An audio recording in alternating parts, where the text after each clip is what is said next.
away, servant. Come. I am ready now. Approach, my Ariel, come.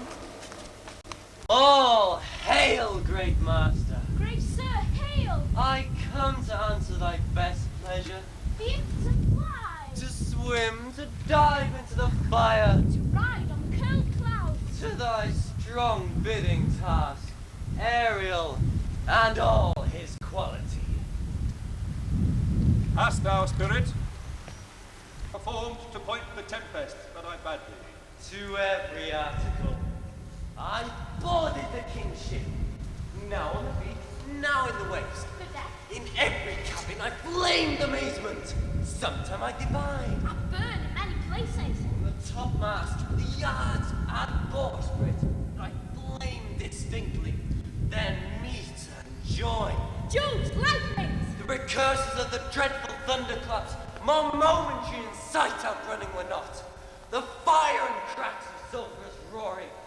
The Ucheldre Rep is 21 years old this year. Now, the purpose of this documentary is to give you a little bit of insight into what goes on behind those curtains months before they open. It's also to reflect back on the last 21 years and to let you know a little bit more about the current members of the company. And who better to start with than our original producer-director, Mira Stanford-Smith. Here's an interview that she gave 19 years ago. The Ucheldre Centre also has its very own repertory company. Its driving force is the company's director, Mira Stanford-Smith. Our audiences have grown, and as our audiences have grown, so has our ambition. And the facility has developed alongside it. We've now got a proper theatre with proper lights, wonderful effects, new curtains, new scenery. We've got the outside amphitheatre. What more could anyone want? And we have the ultimate dramatist, William Shakespeare. The thing that impresses me about this company as its main strength is its versatility. For example, we've gone from a very strong, taut production of Macbeth to Arsenic and Old Lace with equal success. We've done other things, but now I'm amazed to find that the members of the company say, let's get back to our Shakespeare. We really enjoy doing that. And to me, the fact that we've built an audience, we've developed an enthusiasm among a company of, I suppose it must be about 25 people, for this kind of work. It's the crowning achievement of my whole life, really.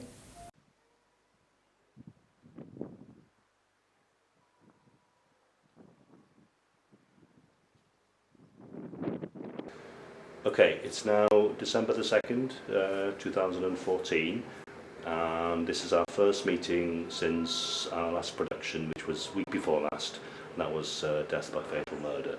So now we'll go into the restaurant where the Rep is having their first meeting to discuss the next production. The one person I've split into two, giving Andy the first part and Stephen the second part. I'd like you to read for Beryl. She's a housewife and she comes in with the teas. You've got a couple of lines between you and the other people in it, and then at the end you're part of the array of lovelies that come on to do the musical number. Okay.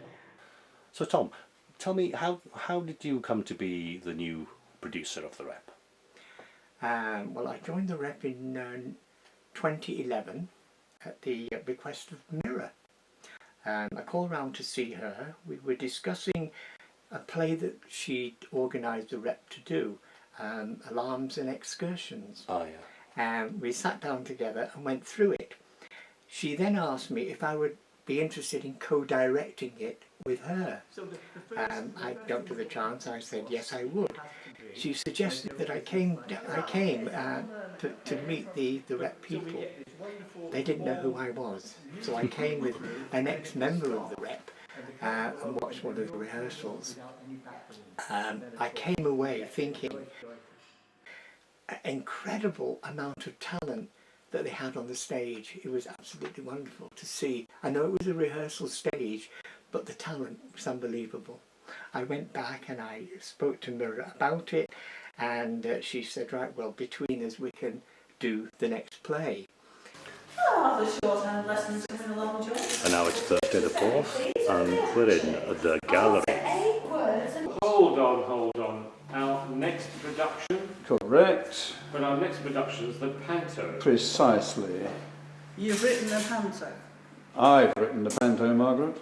I've been with this society for over 12 years. I know that, Joyce.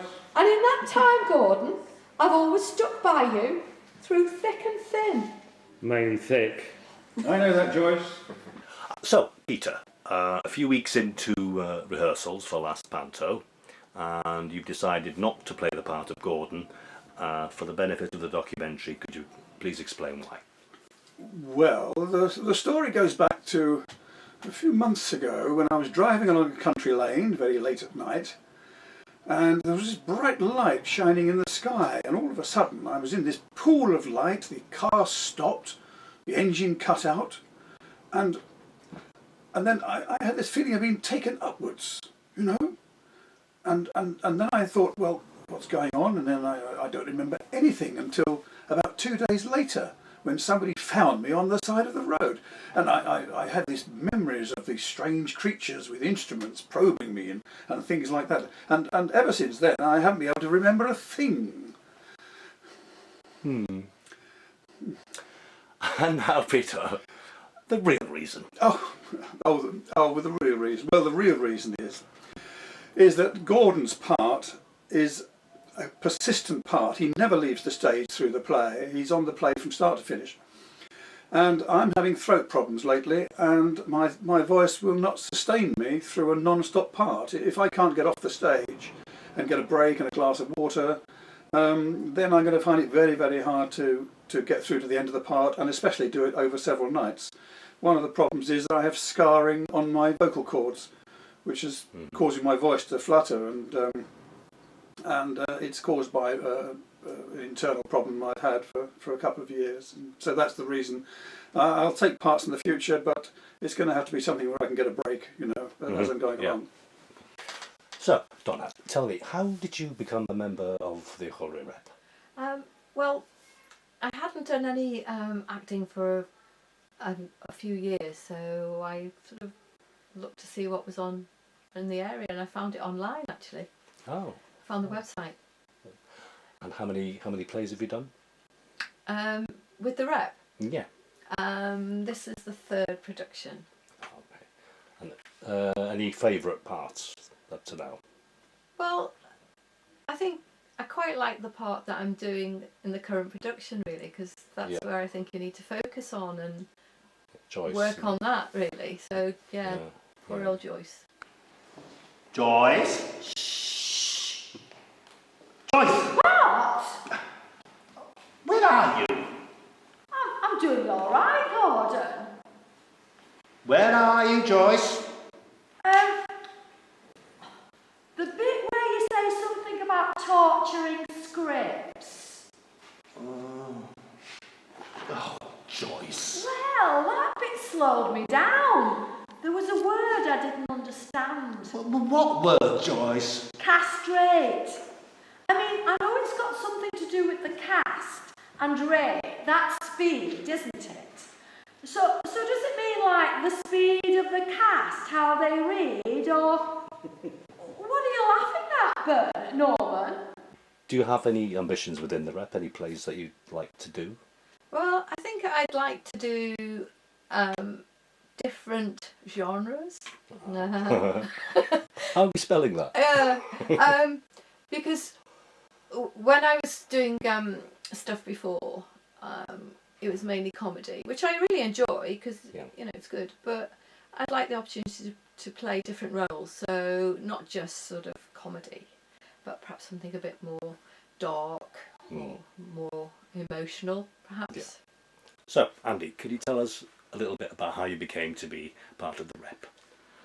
Well, I've moved up here about 3 years ago, and essentially I wanted to get some sort of social life. I've always been fascinated by theatre and by acting, although I've got very limited experience. I was involved in a play when I was about 16 in a very minor way. It was a play set on the Easter story, and it was set in a courtroom, and I was a court clerk, so somebody would say, call Pontius Pilate, and I'd stand up and say, Pontius Pilate, and sit down again, and that was my part.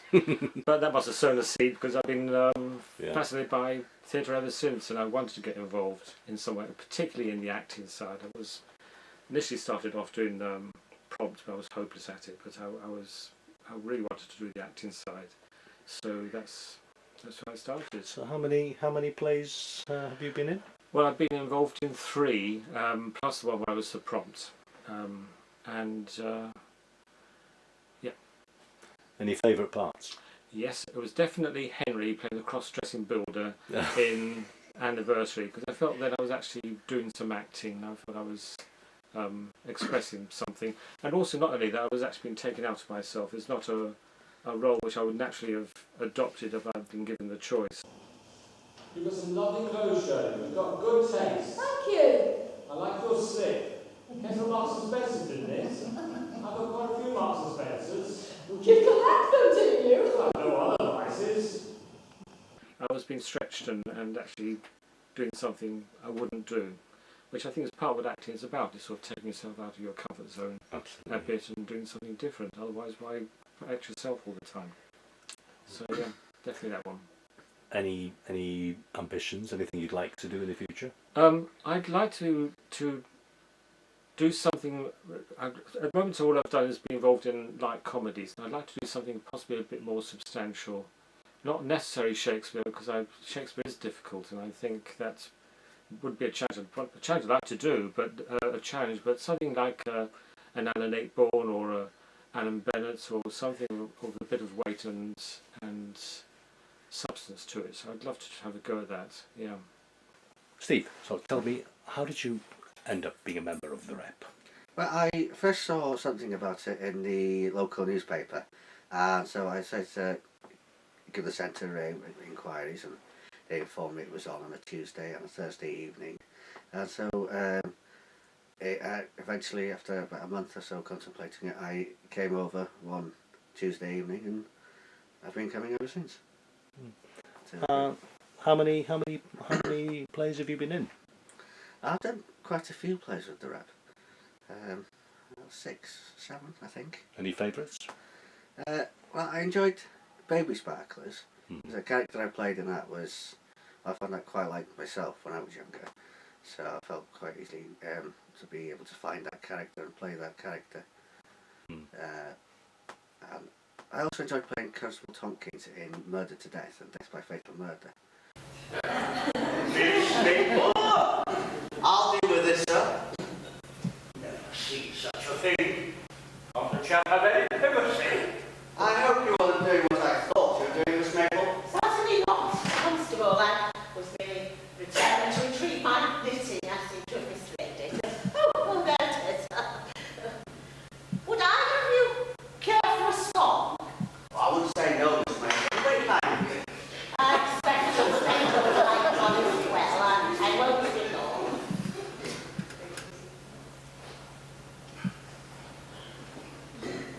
What do you make of the case so far, sir? Oh, very tricky, Thompson. Very tricky. That was a fun character to play. I enjoyed that character. Any plays that you'd like to do, or parts that you'd like to play in the future? I'd like to do Woman in Black. Oh. Yeah. I've seen the film, so it was quite interesting, but yeah, fun to do.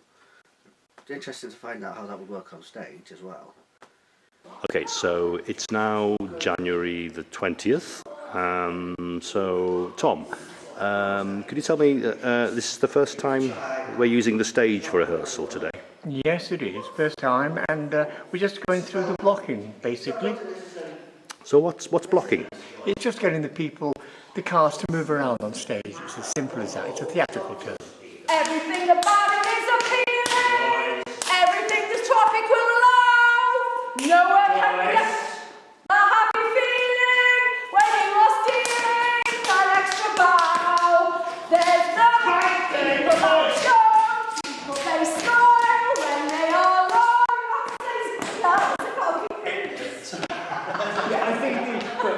the last thing to say, for Christ's sake, Josh. for Christ's sake, Joyce, then be quiet. Let him come to you. And how do you feel the production is going so far? Well, it's still early days, but we're getting there. We're still on the book, so we're still reading the lines, but just watching them move around, getting the gist of where they should be. So, Judy, tell me about how you learned about the Rep and became a member. Well, I've always known about the Rep, and I've been over the years to see the productions, and I'm trying to think how long ago now. Over a year ago, I was just walking along and I bumped into Mike, and after a short conversation, he said to me, do you know they're always looking for someone to help with the wardrobe in the Rep? So I said, oh, okay, I'll think about it and see if I can think of someone. So I did think about it, and after a few days I thought, do you know what, I'll go around and give a hand myself. I'm not what you call a seamstress, but I can do sewing of mending, shortening, adding, taking in, cobbling things together. So I'm pretty handy with that sort of thing. And I think my role, I wouldn't call myself a full wardrobe mistress. It's rather a high and polluting title. However, I'm very helpful. I do help with wherever I can. I'm a bit of a gopher. Do you find yourself ending up on the stage? I haven't done that. Although I've done a bit of acting in the past, I'm very happy to be a helper. And I realise, especially on the night, it's good to have a bit of support to, help with a bit of help with stage management and help accessing various things. So Do you enjoy it? I love it. They're an extremely nice bunch of people. And it takes time to get to know a group. It does. Yeah. And now I noticed when in one of the dressing rooms, I noticed there are boxes up here, all numbered, with various descriptions of the contents. Some things like dresses, fur neck pieces, knickers, material, They're not banners. just any old knickers. These are fancy old-fashioned knickers. Do you know what's in all of these boxes? I do, more or less. I've been through every box twice in both dressing rooms. I can't say I'm totally in control of all this stuff here, but I've certainly had a look at it. And I have written, somebody previous to me had made a very good job of organising it, and I take my hat off to them. But I've helped just fine-tune it a wee bit and jot down in, order of what is in the boxes. But it's not easy to find stuff in here. It's not like a whole room with rails where you would have more order. Everything's on view. Yeah, and this isn't even half of it, really, no, is it? It's not even a fraction of it. And I just do my best. I just have fun, show up, and do my best. Do you have any ambitions within the Rep? Anything you'd like to do? Ooh, I don't think I do. I'm just happy to show up and help along, be part of the group. So, Karen, can you tell us a little bit about how you first came to be a member of the Rep? I was teaching a creative writing class in Amlock, and my class were writing plays, they were writing one-act plays, and one of them suggested that maybe it would be fun for the Rep to read some of the plays, have a sort of rehearsed reading of them and see what they thought of them. So I contacted Mira, and she said, yes, that sounds like a really good idea, because we're always looking for new material anyway. And we came along one evening and read through some of the plays, and I met all the people and thought this seemed like a really nice bunch, and thought, why don't I give this a go? So that was how it happened. And over the years, how many parts have you played in Rep productions? A lot. I think I've done about 21 plays. So. Any favourites? Muriel Wicksteed in Habeas Corpus. Oh yeah. Miss Tiptoe, Not Now, Darling, which was very funny. Yes. Mrs. Lawson is outside. Lawson? Oh, that's my secretary. Send her in, will you? This way, please, Mrs. Lawson. I've got your message to meet you, Mr. Michael. That's right, my darling. Try this on for size.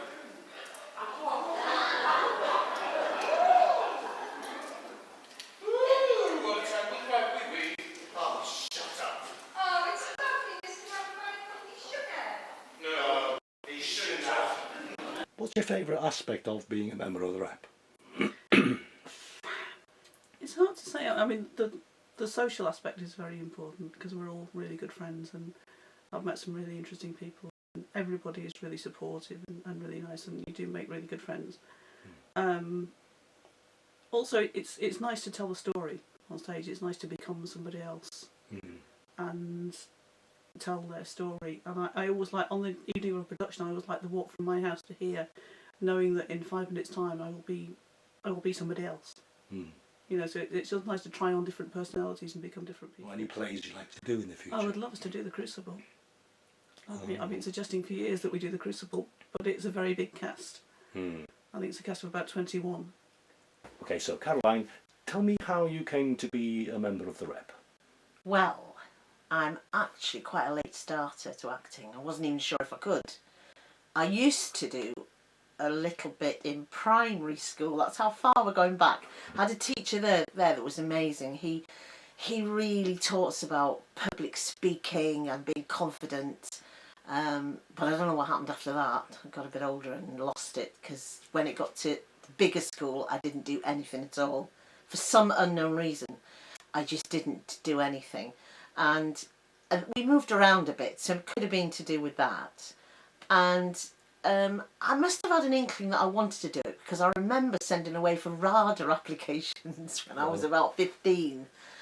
Anyway, you know, time went on, families, etc., and I still, for some unknown reason, didn't get involved in any drama at all.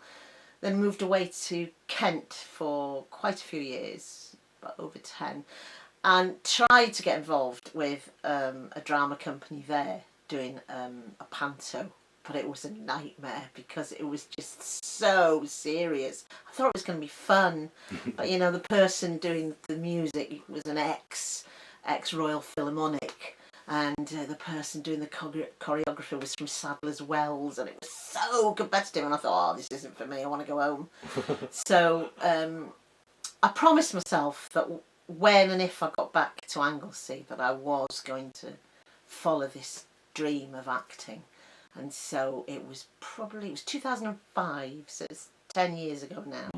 And I saw a little advert. I used to come and see Rep productions when I was home on holiday and things, and I really loved it.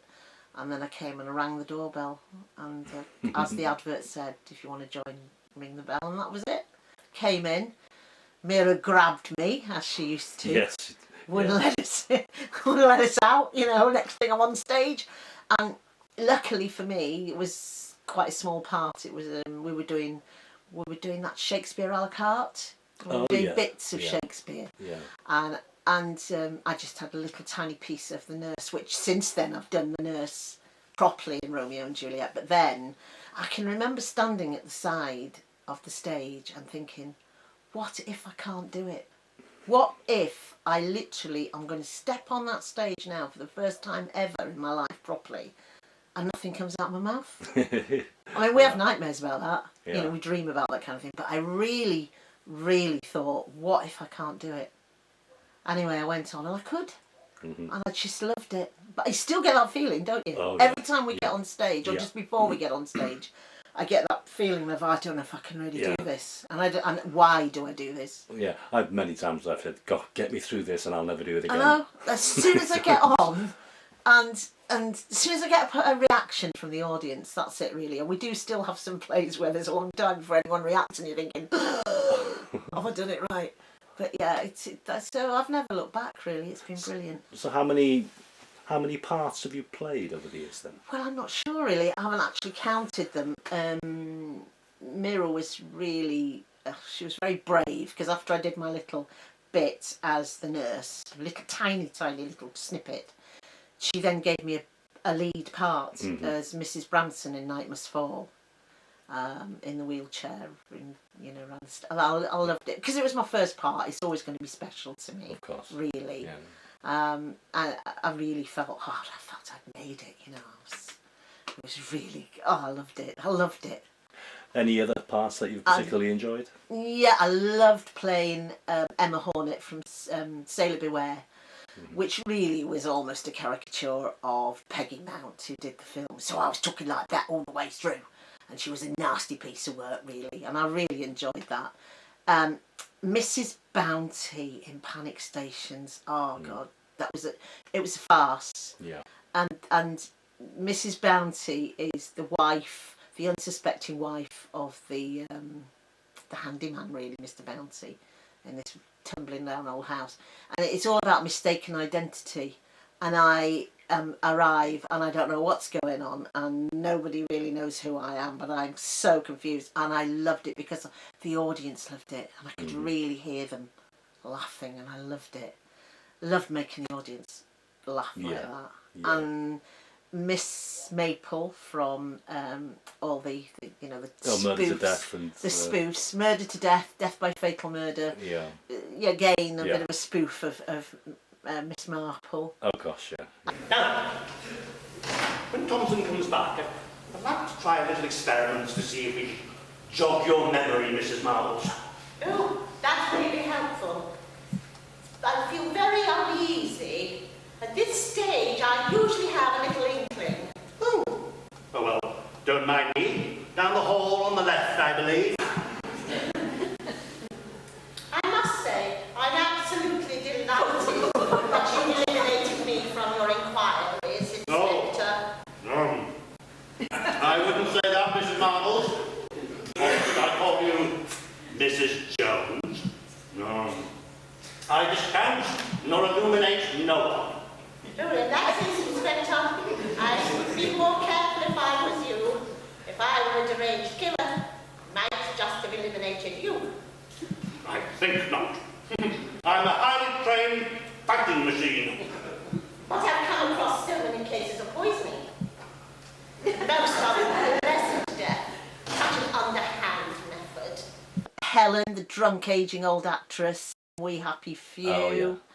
Enjoyed that. Really enjoyed, because it was a little bit edgy, that one, a bit different. And of course there was the anniversary, which we did about a year ago, I think. That was brilliant because it was different again. We've done a lot of light stuff, and this we were able to have. It was a wonderful play, made famous by Brian Davies in the film version. Yeah. But we were able to have some comedy. There was some brilliant lines. Sandra played Mother and she was amazing in it, and I played her daughter-in-law. Of course she hated me because I was the daughter-in-law, and you were my husband Terry, so I was Karen and you were Terry. You never felt nothing for me. Eh? Is that what you said? You didn't hear me the first time round, Terry. Is that what you said? Yes! I need to know. Yes, it is! So it had nothing to do with shooting out her eye. But it was the accident that turned you against me. No. She's never given a damn about you. Why can't you get that into your big skull? To her, all you've ever been is a wet sponge with a sawless fan. Me, Karen. Oh, no, you don't slide that to this. That's what she made facetious, dear. Nuts. For years, you've been waiting for her to show you that she cares about you. I know how you feel, because I've been waiting for the same thing from you. And it was brilliant because we had some one-liners that were so funny. It was a black comedy, and that meant that we were able then to have some quite moving parts, some moving moments with you on stage, which I really enjoyed doing. We were able to. It was quite serious. There was a wonderful part where I had to really let rip and tell Mother how I felt about her. So I was able to show lots of different emotions in that play, which I really enjoyed, and I'd like us to be able to get the chance to do that kind of thing again. What about the future? Is there any parts that you'd like to play? Anything you'd like to do in the rep?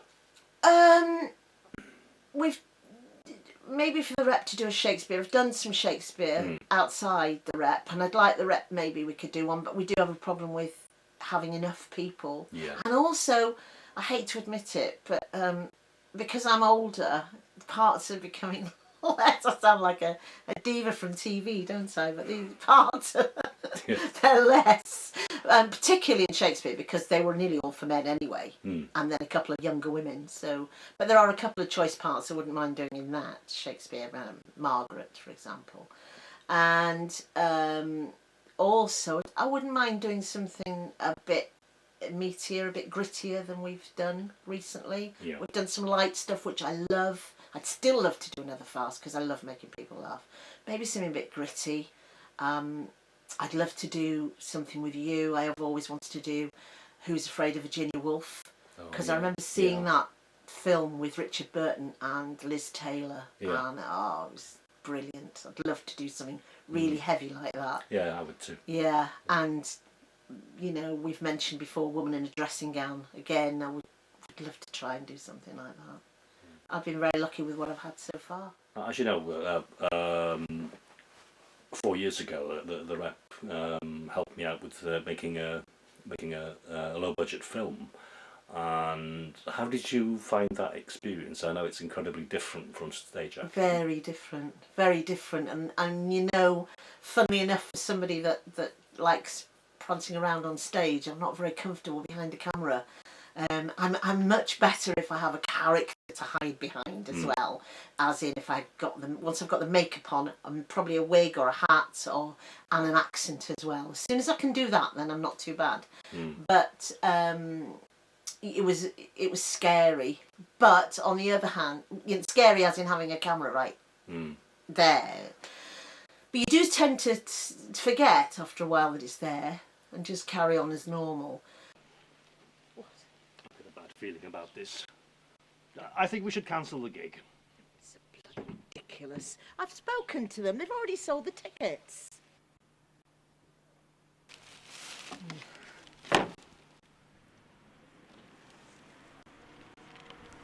I know you. How many tickets have we sold? Enough. I know you. By the pricking of my thumbs, something wicked this way comes.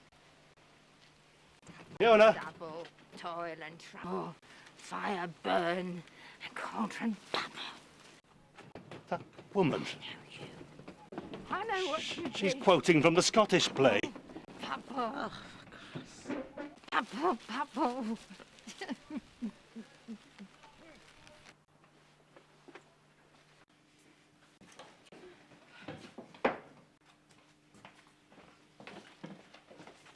My dear, there is a mad woman outside, and she's rummaging through your bins. That's just Kitty Carcrash. It's okay, she's quite harmless. Someone who quotes the Weird Sisters to an actor is anything but harmless. Wanker.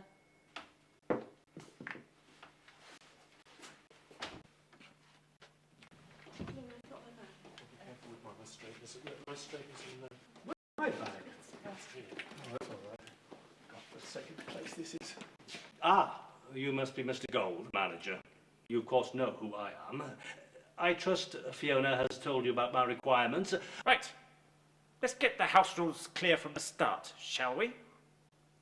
You will leave this theatre in the condition it was when you arrived. You will not treat this as your own personal doss house. You are not at home. If any of you should feel pre-performance nerves and leave your mark in the toilet, you will clean it up after yourselves. We do not employ a cleaner, and I am not prepared to look at your shit. I see enough of that on stage as it is. Finally, the curtain rises at 7:30, not before and not a minute later. And the dressing rooms are non-smoking. Is that clear? But the advantages of filming, of course, is that you can stop and do it again. Yeah. Because we did have some times where we just laughed, and once you get the fit of the giggles on stage, which I've done once, very briefly, you could, you know, to be able to stop and start is great. So because we got a lot of fits and giggles in that filming, didn't we? Yeah, yeah. Yeah, but it was very different. But okay, yeah. So, Sandra, could you tell me how you came to become a member of the Ucheldre Rep? Well, I just finished doing a couple of A-levels, Welsh and English literature, and I'd done a lot of, some Shakespeare, and I thought it might be interesting to put up what I've learned onto a stage. I thought, go a little bit further, sort of thing. So I thought, I heard that there was a repertory company here at the Ucheldre, and I popped along and saw Mira, and she invited me in, and it all went from there, really. Over the years, roughly how many parts have you played? Golly, I can't remember. 50, 60 maybe. Yeah, maybe more. Mm. Any particular ones that you remember most fondly? I think the first major part I had was Portia in Merchant of Venice, and then of course the big challenge was doing the Scottish play with Lady M. That was quite a challenge. Had he not resembled my father as he slept? Oh, I have done it! My husband! I have done the deed. Is that not here or not? I heard the owl scream and the crickets cry. Did not you speak? When? No. As I ascended? Why?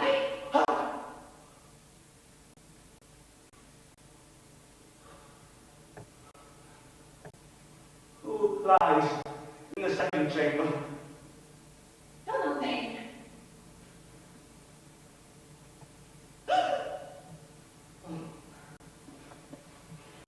Oh, this is a sorry sight. A foolish thought to say a sorry sight. This one did laugh in his sleep, and one cried, "Murder!" But they didn't wake each other. I stood and heard them. But they did say their prayers and addressed them again to sleep. There are two lodged together. God bless us, said one, and Amen, the other. Listening their fear, I could not say Amen when they did say God bless us. Consider it not so deeply. Wherefore could I not pronounce Amen? I had most need of blessing, and Amen stuck in my throat. These deeds must not be thought after these ways, and so it will make us mad. We've done quite a lot of Shakespeare since then, of course, and a lot of comedy as well. I've enjoyed everything, really. Variety. Mm. Any parts that that you would like to play? I think I've been very lucky over the years. I've had some really juicy parts and some nice comedy as well. I've been in the majority, I would reckon about 70 or 80% of the plays, and I can honestly say that I've enjoyed every single one that I've played. I've really enjoyed them, every single one. What's your favourite part of being in the rep? What do you like about it most of all? Because I know it's a lot of hard work. Yeah, I'm not so good at learning. I have to really battle with learning. I go over and over and over my lines. I think the fear, always the fear at the back of your mind is forgetting a line, obviously, but if you've got a cue, you're all right, I do just enjoy being on the stage. I really do. You become somebody else when you're on the stage, don't you? Yeah. Yeah. You can just become somebody else, and you might be quite shy off stage, but people think you're an extrovert, but in actual fact you're not. But when you get on the stage, you're able to sort of become somebody else, which is really... So, Peter, as one of the original members of the Ucheldre Rep, tell us about how it all began for you. How did you find out about it? It all began for me slightly before the repertory company, when we joined the Holyhead Theatre Company, and it ran for a few months. We rehearsed the anniversary almost to the point of production, and then it had to be cancelled because they lost the leading lady. Then nothing happened for quite a while until an advertisement appeared in the local paper that a lady by the name of Mira Stanford Smith had moved to the area. She had a background in theatre in London, and she had her own stage and drama school, and that she was planning to put on a classical production, Shakespeare's Tempest, and people were invited to go along for interviews and auditions. And so I went along. My friend Brian Davies, who you all know very well, also went along with me, and we got some choice parts from our auditions, and well, I've been with them ever since. And What about favourite parts? I mean, you've played so many over the years. yes, about 60, I think. 60? Yes. Wow. And just to look at a few parts, well, I mean, the very first part was Prospero in The Tempest, and that was a wonderful part to play. But first up, I didn't have the experience. I think I would have done it a lot better. We've done it a couple of years later, and I suddenly found I had to learn 630 odd lines, which it was, for a first play was a lot to do. But I did enjoy Prospero, and I did get through the lines without any problem. And other parts I really enjoyed. Another Shakespeare was Twelfth Night, where I played Malvolio. Ah, yes. And I do like Malvolio's character. Yeah. I can still quote his lines today. And more recently, I particularly enjoyed playing Arthur Burling in Inspector Calls. I don't understand you, Inspector. You mean you choose not to? I meant what I said. You are not telling me the truth. I beg your pardon. I'm not, Mr. Inspector. You'll apologise at once. Apologise for what? Doing my duty? No, for being so offensive about it. I'm a public man. Public men, Mr. Burley, have responsibilities as well as privileges. Possibly. But you aren't asked to come here to talk to me about my responsibilities. Well, let's hope not, though I'm beginning to wonder. Does that mean anything, Sheila? It means that we've no excuse now for putting on airs, and if we've any sense, we won't try. There's a door again. Maybe Gerald's come back. Unless your son has just gone out. I'll see. Yes, lots and lots of parts. Ernest in The Importance of Being Earnest by Oscar Wilde. That was very good. We had some lovely costumes for that, and many other parts too. What do you particularly like about being a member of the Rep? It's more to do with being a member of the theatre in the first instance, is that I've always wanted to be able to express some sort of artistic ability, and acting gave me a chance to do that. I'm a poor singer, can't play any instruments, so acting was probably the next best thing or the next worst thing in my case. So yes, I like the camaraderie. I tend to be a bit of a hermit with my job, so it gets me out and helps me socialise a bit too. Mm-hmm.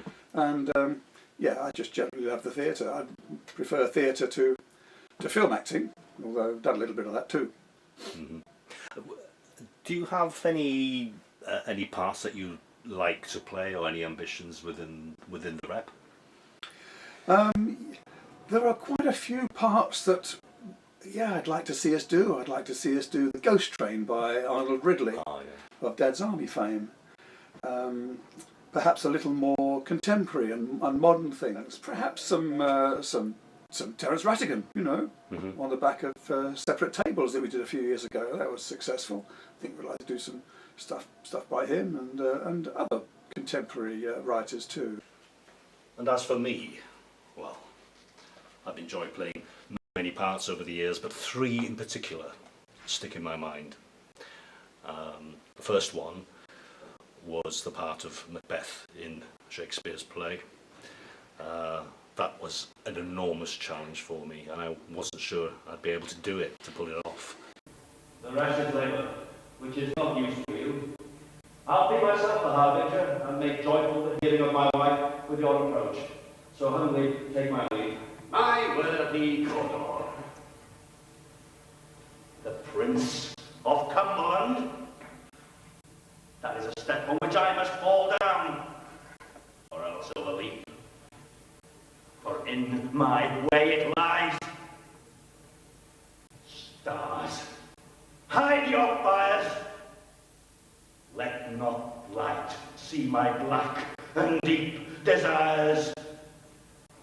The eye winketh the hand, yet let that be which the eye fears when it is done to see. But thanks to Mira and Jan's help with interpreting, I just about managed to do it. It was an enormous challenge, as was the part of Norman in Ronald Howard's The Dresser. Wonderful play, bittersweet, and the character again was a challenge, mainly because of the amount of lines I had to learn.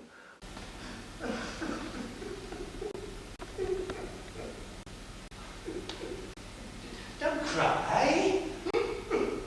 Don't cry. There's nothing right. Now stop that at once. I had a friend. Oh, for Christ's sake. I'm sick of your friends. Motley crew they are.